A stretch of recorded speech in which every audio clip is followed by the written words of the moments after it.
जय हिंद दोस्तों, मैं नितेश कुमार आप सभी का स्वागत करता हूं एसएससी एरिना में।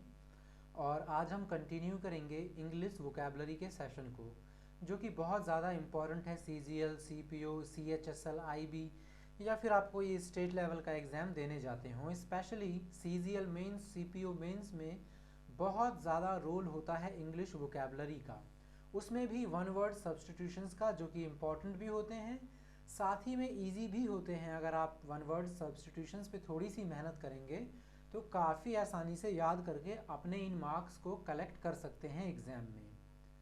पार्ट फ्रॉम 1 to 7 देखने के लिए डिस्क्रिप्शन बॉक्स में दिए गए लिंक या फिर आप सर्च कर सकते हैं एसएससी एरिना और उसमें आप प्ले लिस्ट में जाके देख सकते हैं वन वर्ड सब्स्टिट्यूशंस। ठीक है, चलिए स्टार्ट करते हैं। पहला वन वर्ड आज का पहला वन वर्ड है इंटरवल बिटवीन टू इवेंट्स, यानी कि कोई भी दो इवेंट के बीच होने वाला इंटरवल क्या कहलाता है? तो उसको कहते हैं इंटरल्यूड। क्या कहते हैं उसको? इंटरल्यूड। इंटरल्यूड का मतलब ही होता है अवकाश, बीच का गैप, खाली समय, मध्यांतर, अंतराल। ठीक है, डिफरेंस। अगला देखिए, place which provides both boarding and loading. ठीक है, मतलब कोई ऐसी जगह जो आपको क्या प्रोवाइड करवाती है, जहाँ पर आप रह सकें या अपना सामान रख सकें, तो उसको बोलते हैं सराय, धर्मशाला। आप लोग कहीं भी बाहर जाते हैं तो आप कोशिश करते हैं आपको सराय मिल जाए या धर्मशाला, वहाँ रहने की या सामान रखने की दोनों सुविधा उपलब्ध होती है।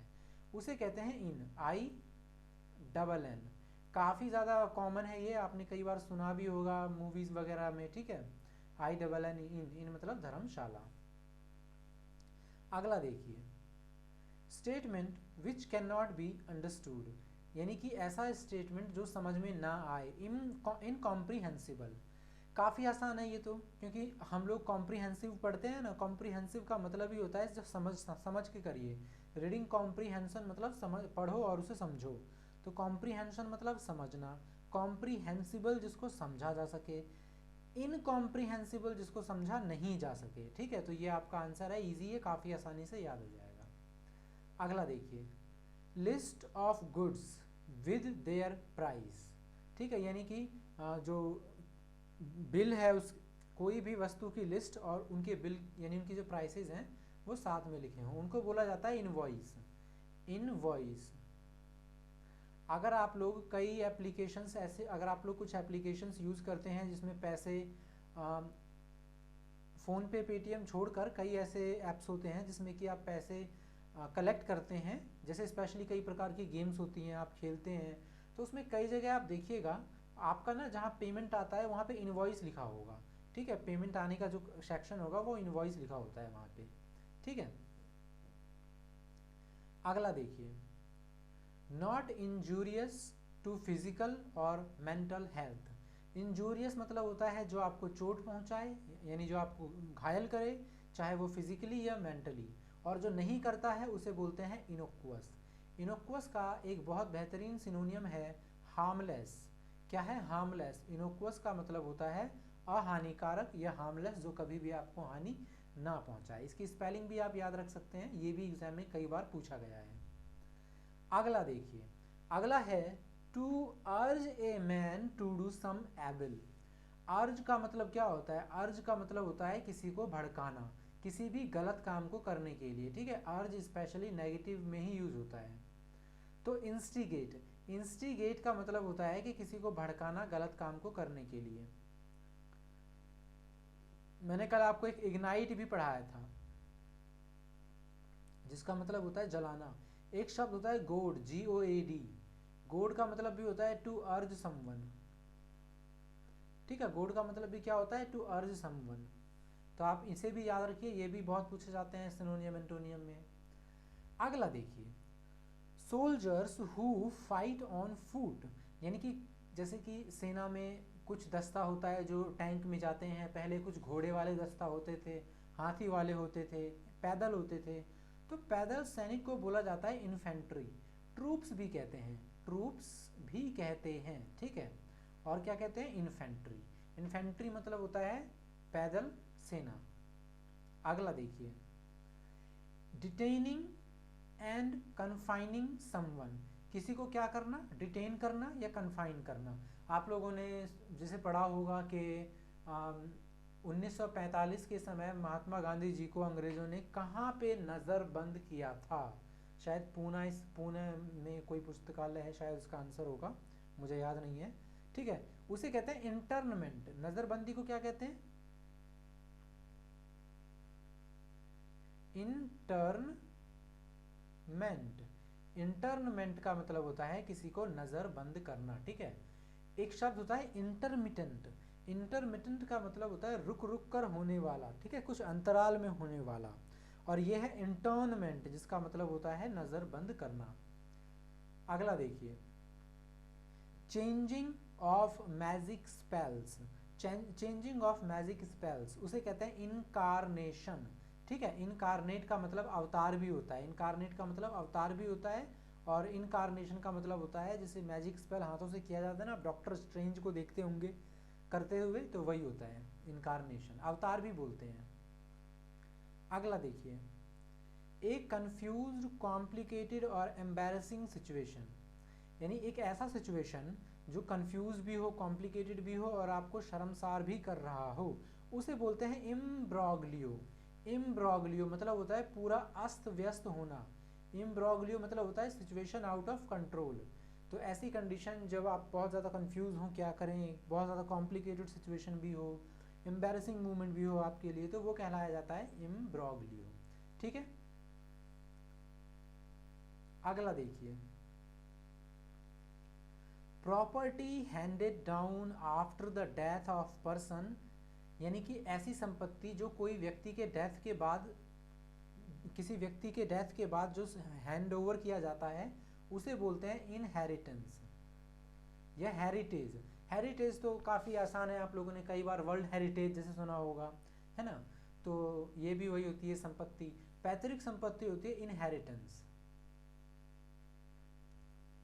आप लोग जब न्यूज़पेपर वगैरह पढ़ते होंगे तो उसको ना आप ऐसे सेक्शन भी पढ़िए जिसमें किसी सेलिब्रिटी की डेथ हो जाती है, जब उनका टाइम पूरा हो जाता है, डेथ हो जाती है, तो उसमें जो उनके इनहेरिटेंस के बारे में काफ़ी ज़्यादा न्यूज़ में लिखा जाता है।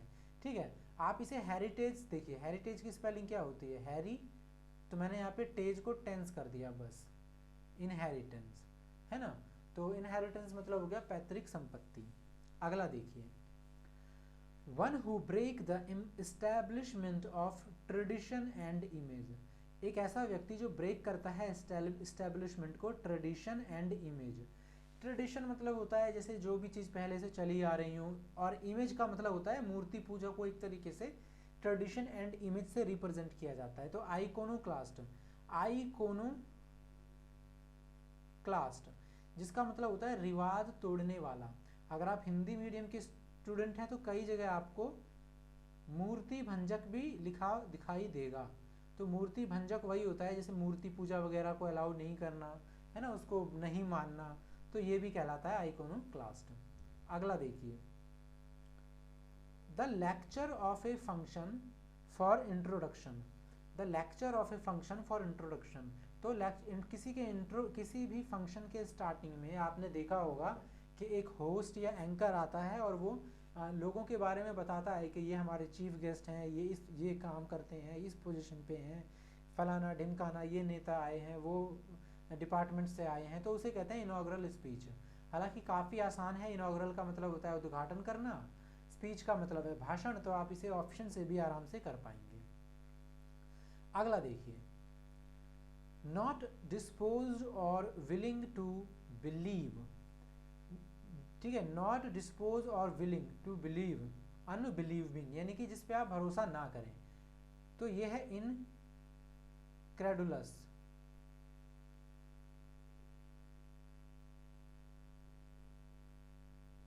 ठीक है, क्रेडुलस एक शब्द होता है, क्रेडुलस, CREDULOUS। क्रेडुलस का मतलब होता है जो काफ़ी आसानी से भरोसा कर ले। काफ़ी आसानी से भरोसा कर ले का मतलब आप लोगों ने कई लोगों को देखा होगा जो बहुत जल्दी किसी की बातों में आ जाते हैं, उनको ना इन सेंस ऑफ मूर्ख भी कहते हैं। जो बहुत ही आसानी से लोगों की बातों पे भरोसा कर ले, उनकी बातों में आ जाएं, उनको मूर्ख के सेंस में भी यूज़ कर सकते हैं क्रेडुलस को। ठीक है, तो इसका मतलब जो आसानी से जो भरोसा कर ले। तो जो नहीं करता उसे कहते हैं इनक्रेडुलस, जो नहीं भरोसा करता है उसे क्या कहते हैं, इनक्रेडुलस। अब मैं यहाँ पे आपको एक चीज और दिखाना चाहता हूँ। यहाँ पे एक शब्द लिखा हुआ है डिस्पोज्ड, यहाँ पे एक शब्द क्या लिखा हुआ है, डिस्पोज्ड। तो डिस्पोज का मतलब क्या होता है, आप लोगों ने पढ़ा होगा, डिस्पोज का मतलब होता है जाने देना, छोड़ देना, लेकिन वो तब होता है जब उसके बाद प्रीपोजिशन ऑफ लिखा हो। तो क्या मतलब होता है, तब मतलब होता है जाने देना, छोड़ देना, लेकिन अगर इसके बाद टू लगा हो तो इसका मतलब हो जाता है कि किसी काम को करने के प्रति आतुर होना, इच्छुक होना, विलिंगनेस। तो यहाँ पे नॉट डिस्पोज लिखा हुआ है, आप देख सकते हैं यहाँ पे लिखा हुआ है नॉट डिस्पोज्ड और प्रीपोजिशन है टू, मतलब ये नहीं करना चाहता, ठीक है। तो ये भी आप याद रखिएगा, आपके लिए इंपॉर्टेंट है। अगला देखिए, बियॉन्ड बिलीफ और अंडरस्टैंडिंग। बियॉन्ड मतलब परे, बिलीफ भरोसा, मतलब जो समझ या भरोसा करने के परे हो, उसे कहते हैं इनक्रेडिबल। अविश्वसनीय, अतुलनीय। अतुलनीय का मतलब होता है जिसका कंपैरिजन नहीं कर सके, मतलब प्राइसलेस, बहुत अच्छी क्वालिटी का, ठीक है। तो इनक्रेडिबल जिसे हम बोलते हैं ना, हमारा इनक्रेडिबल भारत, इनक्रेडिबल इंडिया, अविश्वसनीय भारत, मतलब इतना मतलब अलग है कि भरोसा करा ही नहीं जाता इस पे। अगला देखिए, a rising of a body of water.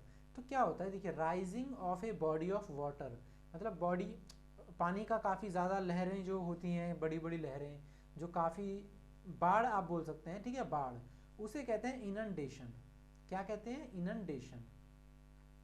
लेकिन देखिए, इनंडेशन का मतलब सिर्फ बाढ़ ही नहीं होता, किसी भी चीज़ की ज़्यादा मात्रा हो जाना, ठीक है। जैसे inundation of flow, inundation of power, inundation of money, मतलब किसी भी चीज़ की बहुत ज़्यादा मात्रा, एक्सेसिवनेस को आप इनंडेशन से शो कर सकते हैं। स्पेट इसका बहुत अच्छा सिनोनियम है जिसका मतलब होता है बाढ़, ठीक है। अगला देखिए, a prayer asking God's help as a part of religious service, ठीक है। एक प्रेयर मतलब बेसिकली प्रार्थना करना, जैसे कि यज्ञ वगैरह करते हैं या कोई पूजा वगैरह करते हैं जिसमें भगवान से हम प्रेयर कर रहे होते हैं, ठीक है, तो उसे बोलते हैं इनवोकेशन। इनवोकेशन, इनवोकेशन मतलब होता है प्रार्थना करना या आह्वान। आह्वान मतलब वही हो गया, भगवान की का आह्वान करना, उनको याद करना, प्रे करना, ठीक है। अगला देखिए, reduction in size of an organ, यानी कि रिडक्शन मतलब क्या होता है, कम होना, साइज में घटना किसी ऑर्गन के, या the act of sharing in the activities, या फिर काम को बांटना, आप छोटा छोटा काम कर लेना, ठीक है, आप बांट करके, उसे कहते हैं इनवॉल्यूशन। इनवॉल्यूशन याद रखिएगा क्योंकि ये काफ़ी डिफरेंट वर्ड है, ऐसे बहुत सारे आपको वर्ड मिलेंगे लेकिन मीनिंग अलग होगा। तो इनवॉल्यूशन मतलब होता है काम को बांटना या किसी चीज़ की साइज में रिडक्शन करना। अगला देखिए, a person of enduring fame not subject to death, यानी जो मरे नहीं, सब्जेक्ट टू डेथ मतलब जो मरे, subject to, not subject to death मतलब जो ना मरे, उसे बोलते हैं इमॉर्टल। मॉर्टल मतलब क्या होता है, मॉर्टल मतलब होता है जिस जो नश्वर, मॉर्टल मतलब क्या हो गया, नश्वर, जैसे व्यक्ति, मनुष्य, प्राणी, हम सारे नश्वर होते हैं, आना है तो एक दिन जाना है। इमोर्टल, इमोर्टल आप क्या बोले, भगवान इमोर्टल है, ये आप जो भी समझिए। अगला देखिए, without risk of punishment, without risk of punishment, ठीक है, विदाउट रिस्क ऑफ पनिशमेंट मतलब होता है इम्प्यूनिटी। यहाँ पे इम्प्यूरिटी लिखा हुआ है जो कि मेरे हिसाब से गलत होना चाहिए, ये होगा इम्प्यूनिटी, ठीक है, अब ठीक है, यहाँ पे होना चाहिए इम्प्यूनिटी। तो इम्प्यूनिटी का मतलब होता है जिसमें इम्प्योरिटी, अच्छा पहले यहाँ पे लिखा हुआ था इम्प्योरिटी जिसका मतलब था अशुद्धि, यानी कि आप समझ गए, जिसमें किसी भी प्रकार की शुद्धि की ज़रूरत ना हो, मतलब अशुद्धि मतलब होता है गलत, खराब, जिसमें शुद्धि करने की ज़रूरत हो, अशुद्धि, इम्प्योरिटी। लेकिन एक्चुअली इसका आंसर इम्प्यूनिटी ही होगा। आप हिंदी वाले को छोड़िए, इंग्लिश वाला मैंने अभी सही किया है और वो ही सही है, इम्प्यूनिटी। देखिए मैं आपको बताता हूँ, पनिशमेंट का मतलब क्या होता है? पनिशमेंट का मतलब होता है कि किसी को सजा देना। तो यहीं से शब्द देखिए, इम्प्यूनिटी, प्यूनिटी का मतलब होता है दंडात्मक, जिसमें दंड का प्रावधान हो। लेकिन अगर मैं आई एम लगा दूंगा तो वो उसका अपोजिट हो जाएगा, impunity, without risk of punishment. ठीक है, ये अशुद्धि को आप भूल जाइए, ये नहीं होगा यहाँ पे। ठीक है, अदंडात्मक हो सकता है, हिंदी के स्टूडेंट हैं तो अदंडात्मक हो सकता है, यानी जो दंड से रहित हो, जिसमें दंड का प्रावधान ना हो, तो इम्प्यूनिटी उसी को बोलते हैं। ठीक है, अगला देखिए, इनकैपेबल ऑफ फेलियर और एरर। कैपेबल का मतलब जो कर सके, इनकैपेबल का जो ना करे, क्या ना करे, फेलियर और एरर, यानी जो कि गलती ना करे उसे कहते हैं इनफॉलिबल। फॉलिबल, FALLIBLE, फॉलिबल का मतलब होता है जो गलती करे। तो अगर मैं आई और एन लगा दूंगा तो अपोजिट हो जाएगा, मतलब जो गलती ना करे। तो इनफॉलिबल मतलब होता है जो गलती ना करे, जो गलती कभी भी नहीं करता। ठीक है, एक शब्द होता है इनकॉरिजिबल। इनकॉरिजिबल मतलब होता है जो गलती ही करे, जिसपे भरोसा है कि हाँ ये तो गलती करेगा ही करेगा। और इनफॉलिबल होता है जो गलती ना करे। अगला देखिए, ए relatively narrow strip of land, narrow strip of land with water both side या कनेक्टिंग टू लार्जर एरियाज। जैसे आप लोगों ने, आप एक बार सर्च करके देखिएगा नैरो स्ट्रिप ऑफ लैंड, तो आपको दिखाई देगा इमेज वगैरह में।